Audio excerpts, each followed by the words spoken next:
Welcome, Betty Dee. So let's go to question number 2. I'm going to name off your hits off of your single. Victim of Love, Take It While It's Hot, Never Let You Go, which I checked it out. You reached number 1 on the U.S. dance charts with that. Yes, Never Let You Go. Sincerely Yours, and then, of course, Hooked on You, or whatever that other title was before you changed it. Mm-hmm. I say that to say this.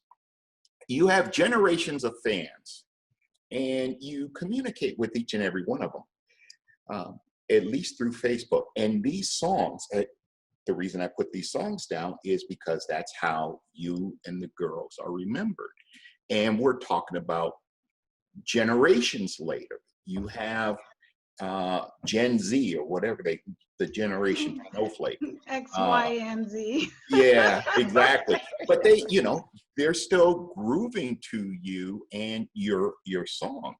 And you reach out to them or you communicate with them. So how does it feel to have that much love? It's humbling. At first, when I realized that our fans who grew up with us were still coming to shows, we still perform. I mean, not obviously not now because of COVID, right? But looking out into the audience of people that are my age, dancing and like getting down and partying and screaming out the words. But the best part about that was looking next to them and seeing them with their children, dancing and singing the words. It is the most humbling experience to know that 30 plus years later, your music still lives on. And then wait, you forgot 2 songs there. Off of your single, I mean, off that original LP? That first, no, we'll go into the second LP. Okay. After. But yes, Hooked on You during a show, they come after the show and they meet us backstage and the parents are like, this is my daughter. And the first words out of her mouth are, I grew up listening to freestyle music because my mom listened to it every day. And that's how I learned about music. I learned about music and I learned to sing because I was listening to Hooked on You. And, it's mind-boggling, but it is the most humbling thing that I think I've ever experienced. It's humbling. That's the only way I know how to describe it. I don't know if there is another word, because you actually bring up something I had thought of but forgot to write it down, and that was you ladies, even a little bit more so, and Angela or Angel, don't get mad at me, the Cover Girls. Yes. You're more so than the Cover Girls because they came out earlier, but you, I feel, Sweet Sensation was that bridge between what was more of, what did they call it back then? Just dance music, but that transition into what is now freestyle. So I think of you ladies and a few others as the foundation to what is now freestyle. And think about it. I see your eyes up in the air. I know. I'm thinking. I have something to add to that. Go ahead. So freestyle music. If you come to New York, there are some like songs that you hear that people will say, "Oh, that is the freestyle anthem." To be completely honest, we were never really considered part of that freestyle community in the beginning. When Hooked on You was first released, here's a crazy thing. It was released on a radio station in New York City called WBLS and Kiss FM. These are all urban radio stations. Right. So Hooked on You was playing on rotation at Kiss. That's, I heard it the first time, I remember, on a college station that was an R&B college station. Right. So when Sweet Sensation, Cover Girls had already been out and they had the song Show Me. Right. So this sound this freestyle Latin hip hop sound, they were calling it, Right. out. I mean, it was doing crazy stuff. You had TKA with the song called One Way Love. You had cover girls with Show Me.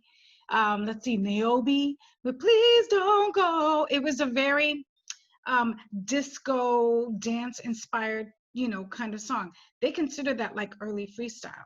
Right. And well, that's why I throw you in the mix, Stevie B, Mm-hmm. Trenier. It evolved. Yes. It evolved. But that's where, and that was my point. You were on urban radio at that time. Mm-hmm. And that's where around that time, there was that separation of what what became the different form of hip hop. Yes. Whether it was Yeah. New Jack or reality, gangster, whatever. But you guys were transitioning because, like I said, you started in urban radio, but then as time progressed, you went beyond, and that's why when you go back and you look at the names I just mentioned, and you mentioned, that is the foundation, and that is, I think that's one of the reasons why when you talk about, you have parents and their kids growing up and listening, and I listen to freestyle today, and freestyle today is like hip hop today. It has evolved from what it once was, and I guess it's a generational thing. But at its core, sweet sensation. You know what? I have to say that being born and raised in New York, and then experiencing the love that we felt in California was, we can't tell you enough. I mean, we used to say it when we were on interviews at the radio station. California was the first market to completely and totally embrace Sweet Sensation. It was our very first show outside of New York. Florida and New York were the two markets that kind of, they picked that song, they picked it up, and they ran with it. It was on fire. And Studio 47, going to meet everyone at Cameo, those are all the beginning days of what would become one of the best relationships, I think, for Sweet Sensation, is the relationship we have with our California fans. And I got to interview you first. Yes, on the you West did. Coast. See, there's the West Coast. Yeah, and we couldn't even believe it. We're like, we're going all the way to California. It was amazing. And so coming back to New York, we were like, oh, they're gonna play our song, on the radio? Hello, there are people in California who love this song. But they ultimately did. It started as an R&B record. Like you said, there were other artists who were kind of paving the way. They were laying the bricks for that foundation, brick by brick, song by song. And then here we come along, and freestyle, as I actually don't really know who coined the term freestyle or where it even came from.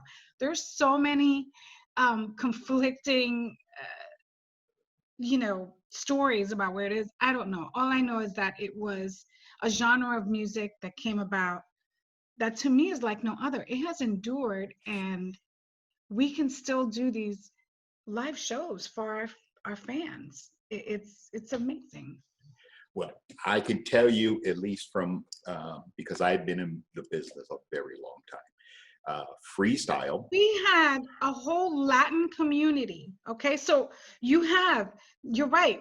You had Beach Street. You had Crush Groove, and there was a club in the Bronx, the Devil's Nest. It was where Curtis Blow, Houdini, all of these hip hop rappers. Okay, were in. That's where they did the shows. They had their heyday there. That's where they performed. They were huge. Mm-hmm. Then you come and you start, you're right, it started branching out. But what was the Latin community going to do? What were the Latin singers and Latin rappers going to do? Mm-hmm. We ultimately, and of course, we would have to figure out a way to show what our music is about. And for me, when I hear freestyle, when I think about freestyle, and I think about the music that influenced me, as well as most of my other freestyle family and people that I know, we were home listening to salsa music. We listened to hip hop, rap, disco, okay, and a bunch of other maybe like obscure things that we were taught, but and Spanish folk music. Right. That was also very important too. So we had that sound. It was ingrained in our brains, in our hearts, in our souls. That somehow came out when you had that gap. We're like, okay, well, we can't do hip hop because that's not us. We're not doing disco, even though disco was kind of gone by then. By the time the early 80s came, it had, gone into rap music, and hip hop was very, very strong at the time. Right. And R&B was also hugely, hugely influenced. It was a huge influence for us, during the 80s, between 80 and like maybe 85. I remember listening to Luther Vandross and Star Point and Climax, and that's what was ingrained in our brains at the time. Right. And then you listened at the same time to Hector Lavoe and Fania All Stars and Willie Colon and Celia Cruz. So imagine that. Of course, that's going to come out. Eventually, we would have our own. Oh yeah. Oh, it was inevitable. Oh yeah, and Fania, oh man, let me tell you, there was a club in the city, Latin club. Latin Quarter. That's where we had our first show. Sweet Sensations' very first show ever in all time was at the Latin Quarter. Oh man, okay, wow. Woo. On a hip hop night. On a hip hop, well, like I said, it was still in that transition phase. Yes. And boy, I'm gonna have to do a lot of editing on this because look at how far I still got 3 questions to go. Questions, yeah.